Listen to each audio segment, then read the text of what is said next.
രാവിലെ തന്നെ മോനുമായിട്ട് നല്ല യുദ്ധത്തിലാണ്. മറ്റൊന്നുമല്ല, പല്ല് തേക്കാൻ വേണ്ടിയിട്ട് ചില ദിവസങ്ങൾ ഇങ്ങനെയാണ്, ചിലപ്പോൾ യുദ്ധമൊക്കെ നടത്തേണ്ടതായിട്ട് വരും. ചില സമയത്താണെങ്കിൽ അവൻ തന്നെ ബ്രഷ് ചെയ്യാനായിട്ട് പറയും. അങ്ങനെ നന്നായിട്ട് സഹകരിച്ച് തരും കേട്ടോ. ഇതിപ്പോൾ എന്ത് കളിച്ചിട്ട് സമ്മതിക്കുന്നില്ല. ഞാൻ കുറേ നേരം ശ്രമിച്ചു കേട്ടോ, എന്നിട്ടാണ് ഒന്ന് പല്ല് തേച്ച് കിട്ടിയത്. അപ്പോൾ അതൊക്കെ കഴിഞ്ഞതിന് ശേഷം ഞാൻ ബ്രേക്ക്ഫാസ്റ്റ് ഉണ്ടാക്കുകയാണ്. ഇതൊരു അവധി ദിവസത്തേതായിരുന്നു കേട്ടോ. ഞാൻ കുറച്ച് അവധി എന്ന് വെച്ചാൽ കുറച്ച് ഇപ്പോൾ അവിടെ പുറത്തൊക്കെ പോയിട്ടുണ്ടായിരുന്നു. പക്ഷേ രാവിലത്തെ ഒരു കുറച്ച് കാര്യങ്ങൾ ഞാൻ ഷൂട്ട് ചെയ്ത് വെച്ചതാണ് കേട്ടോ. കുറേ മുമ്പേ ഞാൻ ഷൂട്ട് ചെയ്ത് വെച്ചിട്ടുള്ള സംഭവമാണ്. അപ്പോൾ ഇതാ ഞാൻ രാവിലെ തന്നെ ബ്രേക്ക്ഫാസ്റ്റ് ആയിട്ട് ഉപ്മാവ് ഉണ്ടാക്കാമെന്നാണ് വിചാരിച്ചത്. അപ്പോൾ അങ്ങനെയെങ്കിലും കുറച്ച് പച്ചക്കറികൾ അവയുടെ വയറ്റിലെത്തുമല്ലോ, അതിന് വേണ്ടിയിട്ടാണ് കേട്ടോ. അപ്പോൾ ക്യാരറ്റും ഉള്ളിയും ഇഞ്ചിയും പച്ചമുളകൊക്കെ ഞാൻ മുറിച്ച് വെച്ചിട്ടുണ്ട്. ഇനി റവ തരി എന്നൊക്കെ പറയും. ഈ സംഭവം ഞാൻ നന്നായിട്ടൊന്ന് വറുത്തെടുക്കുന്നുണ്ട്. വറുത്തത് നമുക്ക് വാങ്ങിക്കാൻ കിട്ടും കേട്ടോ. ഞാൻ ആക്കുന്ന ഒരു രീതിയാണ് ഞാൻ പറഞ്ഞു തരുന്നത്. ഞാനിപ്പോൾ ആക്കുന്നതെന്ന് വെച്ചാൽ ഇങ്ങനെ പൊടിയെന്ന് പറഞ്ഞ് കിട്ടും. ഇങ്ങനെ കുഴകുഴാന്നിരിക്കില്ല. എനിക്ക് ഈ കുഴകുഴാന്നിരിക്കുന്ന സംഭവം ഒട്ടും ഇഷ്ടമല്ല. ഓരോരുത്തർക്കും ഓരോ ഇഷ്ടമായിരിക്കും. എനിക്ക് അങ്ങനെ കുറച്ച് വിട്ട് നമ്മളെ ഒരു കേസരിയൊക്കെ പോലെ, കേസരി വായിലിടുമ്പോൾ ഉണ്ടാവില്ലേ, അതുപോലെയാണ് എനിക്കിഷ്ടം. എന്നാലിങ്ങനെ ഒട്ടിപ്പിടിച്ചതുപോലത്തെ കേസരിയല്ല കേട്ടോ, അങ്ങനത്തെ എനിക്കിഷ്ടമല്ല. അപ്പോൾ ഇതിന് ഞാൻ കുറച്ച് ഗീയും ചേർത്ത് കൊടുത്തിട്ടുണ്ട്. മോന് കൊടുക്കേണ്ടതുകൊണ്ടാണ് ഗീ ചേർക്കുന്നത് കേട്ടോ. അപ്പോൾ ഇനി അതിൽ നന്നായിട്ട് കുറച്ച് നല്ല രീതിയിൽ തന്നെ മൂപ്പിച്ചെടുക്കുന്നുണ്ട്. എനിക്കങ്ങനെ നല്ല രീതിയിലൊരു കുറച്ച് ഷെയ്ഡൊക്കെ മാറി ആ ഒരു രീതിയാണ് എനിക്കിഷ്ടം. ഇനി നിങ്ങൾക്ക് ഇത്ര മൂത്തിട്ട് വേണ്ട എങ്കിൽ കുറച്ച് മുൻപേ വാങ്ങിക്കോളൂ കേട്ടോ. ഇനി അത് ഞാൻ മാറ്റി വെച്ചു. ഇനി കടുകും അതുപോലെ തന്നെ ഉഴുന്നും കൂടി ഒന്ന് വെളിച്ചെണ്ണയിൽ പൊട്ടിച്ചെടുക്കുന്നുണ്ട്. ഇനി അതിലേക്ക് നമ്മൾ അരിഞ്ഞു വെച്ച് ഓരോന്നായിട്ട് ചേർത്ത് കൊടുക്കുകയാണ്. ഇഞ്ചിയും പച്ചമുളകും ഒക്കെ ചേർത്ത് കൊടുക്കുക കേട്ടോ. എന്നിട്ട് അതൊക്കെ ഒന്ന് മൂപ്പിച്ചെടുക്കുക. അപ്പോൾ ഞാൻ ഇതിൽ തന്നെ നിങ്ങൾക്ക് കാണുമ്പോൾ തന്നെ ശരിക്ക് ഡീറ്റെയിൽ ആയിട്ട് കാണും. അതുകൊണ്ട് ഞാൻ ഫാസ്റ്റ് അടിച്ചിട്ടില്ല. സാധാരണ വീഡിയോ ഞാൻ കുറച്ച് ഫാസ്റ്റ് അടിച്ചിട്ടാണ് ചെയ്യാറുള്ളത്. പക്ഷേ ഇത് ഞാൻ വിചാരിച്ചു കുറച്ച് ക്ലിയർ ആയിട്ട് മനസ്സിലായിക്കോട്ടെ എന്ന് വിചാരിച്ചിട്ട്. ഓരോരുത്തർക്കും ഓരോ റെസിപ്പി ആയിരിക്കും. ഇതൊന്നും അറിയാത്തവർ ചിലപ്പോൾ ഉണ്ടാവില്ല. ഞാനൊരു പാത്രത്തിൽ ചൂടുവെള്ളം കൂടെ വെച്ചിട്ടുണ്ട് കേട്ടോ. ചൂടുവെള്ളം ആകുമ്പോൾ പെട്ടെന്ന് തന്നെ ഇത് വെന്ത് കിട്ടും. അതുകൊണ്ടാണ് ഞാൻ അങ്ങനെ ചെയ്യുന്നത്. ഇനി ഞാൻ ഉള്ളിയൊക്കെ ചേർത്ത് കൊടുത്തു കേട്ടോ. പച്ചമുളകെല്ലാം കുറച്ച് ചേർത്തിട്ടുള്ളൂ. കാരണം മോന് കൊടുക്കുന്നതായതുകൊണ്ട് ഒരുപാട് എരിവാണെങ്കിൽ അവൻ കഴിക്കില്ല. അതുകൊണ്ടാണ്. പിന്നെ ചില ദിവസങ്ങളിൽ കഴിച്ചു കേട്ടോ. ചില ദിവസങ്ങളിൽ ഈ ഒരു ബ്രേക്ക്ഫാസ്റ്റ് ഉണ്ടാക്കിയിട്ട് അവൻ കഴിക്കാതിരിക്കുമ്പോൾ ഞാൻ അടുത്ത വല്ല ദോശയോ അങ്ങനെ എന്തെങ്കിലും ഉണ്ടാക്കി കൊടുക്കും. ചിലപ്പോൾ പുട്ടുണ്ടാക്കി കൊടുക്കും.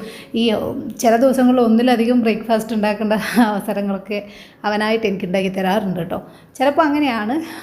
പക്ഷേ അവൻ കഴിക്കുക എന്നുള്ളത് എനിക്ക് നിർബന്ധമായിട്ടുള്ള കാര്യമായതുകൊണ്ട് മെയിനായിട്ട് പറയുകയാണെങ്കിൽ ബ്രേക്ക്ഫാസ്റ്റ് അത് നമ്മൾ സ്കിപ്പ് ചെയ്യരുതല്ലോ. അതുകൊണ്ട് അവൻ എന്താണോ ഇഷ്ടം അതിനനുസരിച്ച് ഞാൻ ഉണ്ടാക്കി കൊടുക്കട്ടെ. അങ്ങനെ എന്തെങ്കിലും ആയിട്ട് ഇവിടെ സ്റ്റോക്ക് ഉണ്ടാവും. ഒന്നിക്ക് ദോശമാവ് അരച്ച് ഫ്രിഡ്ജിൽ വെച്ചിട്ടുണ്ടാവും, അല്ല എങ്കിൽ പുട്ടുപൊടി ഉണ്ടാവും. പുട്ട് അവന് ഭയങ്കര ഇഷ്ടമുള്ള സംഭവമാണ് കേട്ടോ. അപ്പോൾ റാഗിയുടെ പുട്ടുപൊടിയും അതുപോലെ തന്നെ സാധാ കുത്തരിയുടെ പുട്ടുപൊടിയൊക്കെ വാങ്ങിച്ച് സ്റ്റോക്ക് ചെയ്ത് വെച്ചിട്ടുണ്ടാവും. അപ്പം അങ്ങനെയാകുമ്പോൾ വലിയ ബുദ്ധിമുട്ടില്ല. ചില സമയത്താണെങ്കിൽ ഗോതമ്പിൻ്റെ ദോശയാക്കി കൊടുക്കും. അവൻ എന്താണോ, അവന് ചിലപ്പോൾ ബ്രേക്ക്ഫാസ്റ്റ് കാണുമ്പോൾ അവൻ ഭയങ്കര ഹാപ്പി ആയിട്ടുണ്ടെങ്കിൽ ആ ബ്രേക്ക്ഫാസ്റ്റ് അവൻ കഴിക്കും. ഇത് കാണുമ്പോൾ ഭയങ്കര മൂഡ് ഓഫിലാണെങ്കിൽ അവൻ കഴിക്കില്ല കേട്ടോ. അങ്ങനെയാണ്. പിന്നെ ഞാനിതിൽ കുറച്ച് കറിവേപ്പിലയും കൂടെ ഇട്ടിട്ടുണ്ട്. എൻ്റെ സംസാരത്തിനിടയിൽ നിങ്ങൾ സംഭവങ്ങൾ മിസ്സായി പോകരുത് കേട്ടോ. പിന്നെ ആവശ്യത്തിന് ഉപ്പൊക്കെ ചേർക്കുകയും നന്നായിട്ട് വെന്ത് വന്നതിന് ശേഷം സാധാരണ എല്ലാവരും ചെയ്യുന്ന പോലെ തന്നെ ഞാൻ ഇത്തിരി വെള്ളം ചേർത്ത് കൊടുക്കുന്നുണ്ട് കേട്ടോ. ഇപ്പോൾ തന്നെ അതിൽ ചൂടിൽ. അപ്പോൾ ആ ക്യാരറ്റ് ഒന്നുകൂടെ നന്നായിട്ടൊന്ന് സോഫ്റ്റ് ആയിക്കോട്ടെ എന്ന് വിചാരിച്ചിട്ടാണ്. കാരണം മോന് കൊടുക്കേണ്ടതുകൊണ്ട്. നമുക്കാണെങ്കിൽ വലിയ കുഴപ്പമില്ല കേട്ടോ. ഈ ഡയറക്റ്റായിട്ട് ഇനി നമ്മൾ വറുത്ത് വെച്ച റവയും കൂടെ ചേർത്ത് ഇനി വെള്ളവും ചേർത്തിട്ട് അങ്ങ് കുക്ക് ചെയ്യാവുന്നതേ ഉള്ളൂ. അപ്പോൾ ഇതൊന്ന് നല്ല രീതിയിൽ സോഫ്റ്റായി വന്നതിന് ശേഷം ഞാൻ ഇതിലേക്ക് നമ്മൾ വറുത്ത് വെച്ചിരിക്കുന്ന പൊടി ഇട്ട് കൊടുക്കുകയാണ്. ഇനി നന്നായിട്ട് അതും ഒന്നും കൂടെ എല്ലാമായിട്ടൊന്ന് ബ്ലെൻഡ് ആയിക്കോട്ടെ, അതായത് മിക്സ് ആയിക്കോട്ടെ. എന്നിട്ട് ഈ ചൂടുവെള്ളം ചേർത്ത് നന്നായിട്ട് ഇളക്കുക. ഇനി ഞാൻ കൈയെടുക്കാതെ ഇളക്കി കൊടുക്കുക കേട്ടോ. അപ്പോൾ കട്ട കെട്ടുക അങ്ങനത്തെ സംഭവമൊന്നും ഉണ്ടാവില്ല. നിങ്ങൾക്കത് കുറച്ച് കഴിയുമ്പോൾ മനസ്സിലാവും. ഇതിന് കാര്യമായിട്ടൊന്നും പറയാനില്ല. കുറച്ച് തേങ്ങയും കൂടെ ചേർക്കും. തേങ്ങക്കൊന്നും ഞാൻ പിശുക്ക് കാണിക്കാറില്ല, നന്നായിട്ട് തേങ്ങ ചേർക്കും കേട്ടോ. ലോ ഫ്ലെയിമിലിട്ടിട്ട് അതങ്ങ് ഇങ്ങനെ ഇളക്കി അങ്ങനെ ചെയ്യുക. നിങ്ങൾക്ക് ഇനി കാണുമ്പോൾ മനസ്സിലാവും കേട്ടോ. ഇനി അവസാനം അത് കാണുമ്പോൾ നിങ്ങൾക്ക് മനസ്സിലാവും. പപ്പടം ഉണ്ടായിരുന്നു, അപ്പോൾ ഞാൻ വെച്ച് പപ്പടവും പഴവും ഉണ്ടായിരുന്നു കേട്ടോ. അതൊക്കെ ചേർത്ത് ഇത് കഴിക്കാമെന്ന് വിചാരിച്ചു. നല്ല ടേസ്റ്റായിരുന്നു കേട്ടോ. നല്ല സോഫ്റ്റായിരുന്നു. അതുപോലെ തന്നെ നല്ല വിട്ടിട്ടായതുകൊണ്ട് എനിക്ക് ഭയങ്കര ഇഷ്ടമായിട്ടുണ്ട് ഈ ഒരു ഉപ്മാവ് എന്ന് പറയുന്നത്. ഞാൻ പല റെസിപ്പീസാണ് കേട്ടോ ട്രൈ ചെയ്യാറ്. പിന്നെ വെള്ളത്തിൻ്റെ അളവൊക്കെ ചോദിച്ചാൽ എനിക്കെല്ലാം ഒരു കൈ കണക്കാണ്. എനിക്കിങ്ങനെ കറക്റ്റ് ഇത്ര ഗ്ലാസ് അല്ലെങ്കിൽ ഇത്ര ടീസ്പൂണ് ഉപ്പ് മുളക് പൊടി അങ്ങനെ പറയാൻ എനിക്കറിയില്ല. എൻ്റെ കയ്യിൽ വരുന്നത് പോലെയാണ് ഞാൻ ഇടുക കേട്ടോ. എനിക്ക് അങ്ങനെ ഇട്ടാലാണ് എനിക്ക് എൻ്റേതായ ഒരു ടേസ്റ്റ് ആവുള്ളൂ. ഓരോരുത്തർക്ക് അങ്ങനെ ആയിരിക്കും. ഞാനും ഏകദേശം ഒരു പണ്ടത്തെ മുത്തശ്ശി സ്റ്റൈലാണ് എന്ന് വേണമെങ്കിൽ പറയാം കേട്ടോ. എല്ലാം കൈ കണക്കാണ്. ഈ സ്പൂണിലെടുത്ത് അളന്നിടുന്നത് എനിക്ക് തീരെ പറ്റാത്തൊരു പരിപാടിയാണ് കേട്ടോ. അപ്പോൾ സംഭവം കണ്ടോ നിങ്ങൾ, പൊടിയായി വന്നിട്ടുണ്ട്. ഇനി എന്താ പറയുക, നന്നായിട്ട് ഇതുപോലെ ഇളക്കി ആക്കിയിട്ട് നമ്മൾ കൊടുക്കുക. ഞാൻ ഒരുപാട് നേരം ഇതുപോലെ ചെയ്തുകൊണ്ടിരുന്നു. അത് പിന്നെ അത്രയും ക്ലിപ്പ് എടുത്തു കഴിഞ്ഞാൽ അത്രയും ബോറടിക്കുന്നതുകൊണ്ട് ഞാൻ കാണിച്ചില്ല എന്നേ ഉള്ളൂ കേട്ടോ. അപ്പോൾ ഇന്ന് അവൻ ഉപ്മാവ് കുറച്ച് കഴിച്ചിട്ടുണ്ടായിരുന്നു, കുറച്ച് കേട്ടോ. ചില സമയത്ത് അവൻ ഒട്ട് കഴിക്കില്ല ഇത്. അപ്പോൾ കാണാൻ വലിയ ഭംഗിയില്ലല്ലോ സംഭവം. അവന് ദോശ പോലെ പുട്ട് പോലെ അങ്ങനെ എന്തെങ്കിലും വേണം. മെയിനായിട്ട് ദോശയും പുട്ടാണ് അവൻ്റെ ഫേവറേറ്റ്. ചില ദിവസങ്ങളിൽ ഇഡ്ഡലി ഭയങ്കര ഇഷ്ടമാണ് കേട്ടോ. അപ്പോൾ അതിനനുസരിച്ചിട്ടാണ് ഉണ്ടാക്കുക. അപ്പോൾ ഇത് കുറച്ച് അവൻ കഴിച്ചിട്ടുണ്ടായിരുന്നുള്ളൂ. അതുകൊണ്ട് ഞാൻ ഒരു 10 മണിയൊക്കെ ആകുമ്പോഴേക്ക് ഞാനൊരു ദോശ ഉണ്ടാക്കി കൊടുത്തു കേട്ടോ. പിന്നെ അതൊന്നും ഞാൻ ഇതിലേക്ക് എടുത്തിട്ടുണ്ടായിരുന്നില്ല.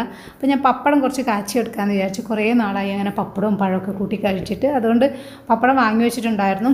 ഇവിടുത്തെ എല്ലാ പപ്പടവും ഒട്ടും കുമിളിച്ച് വരില്ല കേട്ടോ. പക്ഷേ ഇപ്പോൾ എനിക്കൊരു പപ്പടം കിട്ടിയിട്ടുണ്ട്. ഇവിടെ കേരള പപ്പടം എന്ന് പറഞ്ഞിട്ടൊരു പപ്പടം കിട്ടിയിട്ടുണ്ട്. അത് നന്നായി കുമിളിച്ച് വരുന്നുണ്ട്. ഇതൊന്നും ഒട്ടും കുമിളിക്കുന്നുണ്ടായിരുന്നില്ല കേട്ടോ. ആദ്യം ഒന്നാമത് എണ്ണയ്ക്ക് ആവശ്യത്തിന് ചൂടില്ലാഞ്ഞിട്ടാണെന്ന് വിചാരിച്ച് ഞാൻ ഫുൾ ഫ്ലെയിമിലൊക്കെ ഇട്ടിട്ട് നോക്കി, ഒരു രക്ഷയുണ്ടായിരുന്നില്ല. പിന്നെ പലരും പറയുന്ന കേട്ടു ഇവിടുത്തെ പപ്പടമൊന്നും അധികം കുമിളിക്കാത്തതാണെന്നൊക്കെ പറയുന്ന കേട്ടിട്ടുണ്ടായിരുന്നു. പക്ഷേ ഇപ്പോൾ എനിക്ക് അടുത്ത ലുലു പോയപ്പോൾ അവിടെ കേരള പപ്പടം എന്ന് പറഞ്ഞിട്ട് അതെടുത്തപ്പോൾ നന്നായിട്ട് നമ്മുടെ നാട്ടിൽ അതുപോലെ തന്നെ നല്ല കുമിളിച്ച് വരുന്നുണ്ട് കേട്ടോ. നമ്മുടെ നാട്ടിൽ തന്നെ, കേരളത്തിൽ തന്നെ. പക്ഷേ എല്ലാം ഒന്നും അങ്ങനെ വരുന്നുണ്ടായിരുന്നില്ല. ഞാൻ കുറേ പപ്പടം ഒന്ന് മാറി നോക്കിയിട്ടുണ്ടായിരുന്നു കേട്ടോ. ഇതാ പപ്പടമൊക്കെ കാച്ചിയെടുക്കുന്നുണ്ട്. രാവിലെ ചില ദിവസങ്ങളിൽ ലീവ് ദിവസമൊക്കെ ആണെങ്കിൽ ഞാൻ ഹറിബറി ആക്കില്ല കേട്ടോ. ഇങ്ങനെ ആസ്വദിച്ച് ജോലിയൊക്കെ ചെയ്ത് മോനെ പെട്ടെന്ന് വയറ് നിറയ്ക്കേണ്ടത് നേരത്തെ എഴുന്നേറ്റിട്ടുണ്ടെങ്കിൽ പെട്ടെന്നുള്ള ഫുഡാക്കണം. അവൻ കുറച്ച് വൈകിട്ടൊക്കെ ആണെങ്കിൽ നമുക്ക് ഇഷ്ടംപോലെ സമയം കിട്ടും കേട്ടോ. അപ്പം ഞാൻ പപ്പടമൊക്കെ കാച്ചിയെടുത്ത് അതിനിടയിൽ അവന് കഴിക്കാനൊക്കെ ഒരുപാട് പപ്പടമൊന്നും കൊടുക്കാറില്ല കേട്ടോ. അതൊന്നും കുട്ടിയുടെ ഹെൽത്തിന് അത്ര നല്ലതല്ല. കുറച്ച് ചെറിയൊരു കഷ്ണമൊക്കെ കൊടുക്കും. ഇനി അതൊക്കെ കഴിഞ്ഞിട്ട് വലിയൊരു യുദ്ധം ഉണ്ടായിരുന്നു. ഒരുപാട് പാത്രം കഴുകാനുണ്ടായിരുന്നു. ഇത് മിക്കപ്പോഴും ഉണ്ടാകുന്ന ഒരു സംഭവമാണ്. ഇത് അപ്പാടല്ല കേട്ടോ, കുറേ സമയം കഴിഞ്ഞതിന് ശേഷമുള്ളൊരു സംഭവമാണ്. കുറേ പാത്രങ്ങൾ കഴുകാനുണ്ടായിരുന്നു. ഞാൻ പാത്രങ്ങൾ ചിലപ്പോൾ ഇങ്ങനെ കൂട്ടിയിടും. കാരണം എന്താ വെച്ചാൽ വെള്ളത്തിന് ഭയങ്കരമായിട്ട് ബില്ല് വരും. അതുകൊണ്ട് അപ്പോൾ കഴുകാൻ പറ്റുന്നതാണെങ്കിൽ കഴുകും, ചില സമയത്ത് പറ്റില്ല. മോൻ്റെ പിന്നാലെ പോകേണ്ടി വരും. കാരണം അവൻ അവിടെ ഇവിടെയൊക്കെ പാഞ്ഞു കയറുന്ന സമയമൊക്കെ ആയിട്ടുണ്ട്. അതുകൊണ്ട് പിന്നാലെ നിൽക്കണം. ഇനി അതൊക്കെ കഴിഞ്ഞ് ഞാനൊന്ന് കുളിയൊക്കെ കഴിഞ്ഞ് ഡ്രസ്സൊക്കെ മാറി വന്നപ്പോൾ ഒരുപാട് എനിക്ക് തുണി മടക്കി വെക്കാനുണ്ടായിരുന്നു കേട്ടോ. ഒരുമിച്ച് ഈ പറഞ്ഞ പോലെ ഞാൻ 2 ദിവസം 3 ദിവസമൊക്കെ കൂടിയിട്ടാണ് ഒന്ന് വാഷ് ചെയ്തിടുക. മോൻ്റെതല്ല കേട്ടോ, ബാക്കിയുള്ളത് അങ്ങനെയാണ് വാഷ് ചെയ്യുക. അപ്പോൾ ഒരുപാട് ഡ്രസ്സ് ഉണ്ടാവും. പിന്നെ മാത്രമല്ല ഷെൽഫിൽ കിടന്നിട്ട് മോൻ്റെ ഒരുപാട് ഡ്രസ്സ് അവന് പാകാവാത്തതും അങ്ങനെയൊക്കെ ഉള്ളതുണ്ട്. അതൊക്കെ മാറ്റിയിടണം എന്ന് വിചാരിച്ചു. ഒരു തവണ ഞാൻ മാറ്റി വെച്ചതാണ്. അവനെല്ലാം വലിച്ചിട്ടിട്ട് പിന്നെ ആദ്യം ഞാൻ ഒന്നുകൂടെ അതൊക്കെ വാഷ് ചെയ്ത് വെച്ചു. ഇനിയിപ്പോൾ അതെല്ലാം കൂടി ഒന്ന് വേർതിരിച്ച് വെക്കണം എന്ന് വിചാരിച്ചു. ഇപ്പോൾ ആദ്യം ഞാൻ എൻ്റെ ഡ്രസ്സ് ഒന്ന് മടക്കി വെക്കുകയാണ്. അതിനുശേഷം ഏട്ടൻ്റെതും സെപ്പറേറ്റ് മടക്കും. അതിനുശേഷം മോൻ്റെത് ഈ പറഞ്ഞ പോലെ എല്ലാം എടുത്ത് വെക്കാമെന്ന് വിചാരിച്ചു കേട്ടോ. ഇത് വലിയൊരു ടാസ്ക്കാണ്. അവൻ മെയിനായിട്ട് എന്താ വെച്ചാൽ എന്നെ ഹെൽപ്പ് ചെയ്യാനാണ് വരുന്നത്. പക്ഷേ അവൻ അറിയില്ലല്ലോ എനിക്ക് പണിയാണ് ഉണ്ടാക്കുന്നതെന്നുള്ളത്. ഞാൻ മടക്കി വെച്ച തുണി ചിലപ്പോൾ എനിക്ക് വലിച്ചിട്ടിട്ടായിരിക്കും എന്നെ ഉപകാരം ചെയ്തിരുന്നുണ്ടാവുക എനിക്ക് കേട്ടോ. ശരിക്കും എന്നെ ഹെൽപ്പ് ചെയ്യാൻ വരുന്നതാണ്. ഈ ബോക്സിലൊക്കെ ഞാൻ തുണിയെടുത്ത് വെക്കും അവൻ്റെത്. അപ്പോൾ ആ ബോക്സിലുള്ളത് പുറത്തേക്ക് എടുത്തിട്ട് തരിക എന്നുള്ളത് എന്നെ ഹെൽപ്പ് ചെയ്യുന്നതാണെന്നാണ് അവൻ്റെ വിചാരം. അപ്പോൾ അങ്ങനെ ചെയ്തിട്ട് എന്നോട് ക്ലാപ്പ് ചെയ്യാനൊക്കെ പറയും കേട്ടോ. എനിക്ക് പാര വെക്കുന്നതാണ് അല്ലെങ്കിൽ എനിക്ക് പണി തരുന്നതാണെന്ന് അവൻ അറിയുന്നില്ലല്ലോ. കൊച്ചു മോനല്ലേ, അത്രയല്ലേ ആയുള്ളൂ. അതുകൊണ്ടാണ്. എന്നാലും ചിലപ്പോൾ ഞാൻ വഴക്കൊക്കെ പറയും കേട്ടോ. എനിക്ക് ദേഷ്യം വരിക വാവേ, എനിക്ക് ദേഷ്യം വരിക എന്നൊക്കെ പറയും. ഞാൻ ദേഷ്യം വരുമെന്ന് പറഞ്ഞാൽ അവൻ കുറച്ച് അടങ്ങിക്കും കേട്ടോ. മുഖം വീർപ്പിച്ചിട്ടൊക്കെ കണ്ടു കഴിഞ്ഞാൽ അവന് പെട്ടെന്ന് മനസ്സിലാവും. ഇപ്പോഴത്തെ കുട്ടികൾക്ക് എനിക്ക് തോന്നുന്നു നമ്മളുടെ കാലത്തെ കുട്ടികളെക്കാളും ഒരുപാട് മാറ്റങ്ങളുണ്ട് കേട്ടോ. അവർക്ക് പെട്ടെന്ന് കാര്യങ്ങൾ മനസ്സിലാവുന്നുണ്ട്.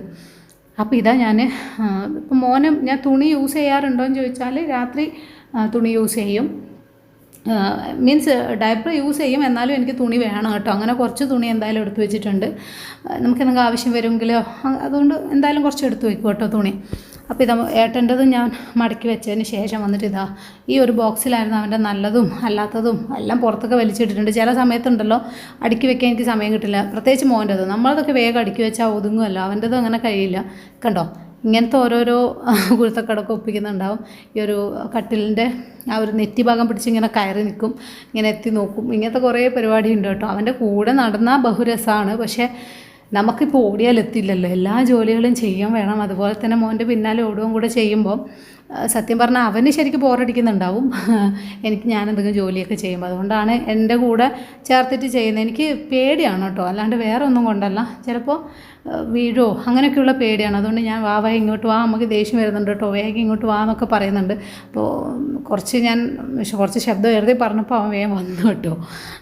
കാരണം കുറച്ച് നമ്മൾ പറഞ്ഞത് മനസ്സിലാക്കാനും അനുസരിപ്പിക്കാനൊക്കെ ചിലപ്പോൾ നമുക്ക് കുറച്ച് ശബ്ദം ഉയർത്തിയിട്ടൊക്കെ സംസാരിക്കേണ്ടതായിട്ട് വരും എന്ന് വിചാരിച്ചിട്ട് ഭയങ്കരമായിട്ട് കുട്ടികളെ ഉപദ്രവിക്കാന്നല്ല കേട്ടോ. ഇടയ്ക്ക് അത് കഴിഞ്ഞ ഉടനെ തന്നെ ഞാൻ അവനെ കെട്ടിപ്പിടിക്കും കേട്ടോ. അതാണ് ഞങ്ങൾ.